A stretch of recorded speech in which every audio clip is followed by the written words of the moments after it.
నమస్తే, నేను రాజేశ్వరి. ఇది పచ్చడికాయలు చూడండి, రెండేని ఇట్లా ఒక మనకి 4-10 చెట్లు పెట్టుకుంటే సరిపోతాయి. రోజు ఒక 2 వచ్చినా చాలు. మన కూరలకు ఎన్ని వాడుకుంటాం? 2-3 వాడుకుంటాం. ఇగో ఎన్ని కాయలు చూడండి. గుంటూరు పచ్చడికాయలు అండి. మీకు విత్తనాలు వేసినప్పుడు చూపించిన కదా, ఇగో ఇవన్నీ అవే. మళ్ళీ ఇక్కడ టమాటాలు 2 వచ్చినాయి. దీనికి కూడా అన్నీ ఇవి. ఈ పచ్చడికాయ వేరు, ఇది వేరు. ఇవేమో గుంటూరువి, ఇవి నార్మల్వి. ఇది వంకాయ. అప్పుడు 2 కోసినా కదా, ఇది ఒకటి. మళ్ళీ ఇక్కడ కూడా ఒకటి అయింది.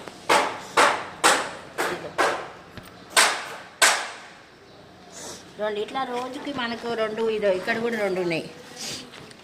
ఒక ఫ్యామిలీకి సరిపోతాయి. ఒక 4 అవి, 2 టమాటాలు, 2 పచ్చడికాయలు. ఇగో ఇక్కడ కూడా ఒకటి ఉంది. నా వీడియో నచ్చితే లైక్ చేయండి, షేర్ చేయండి, సబ్స్క్రైబ్ కూడా చేసుకోండి.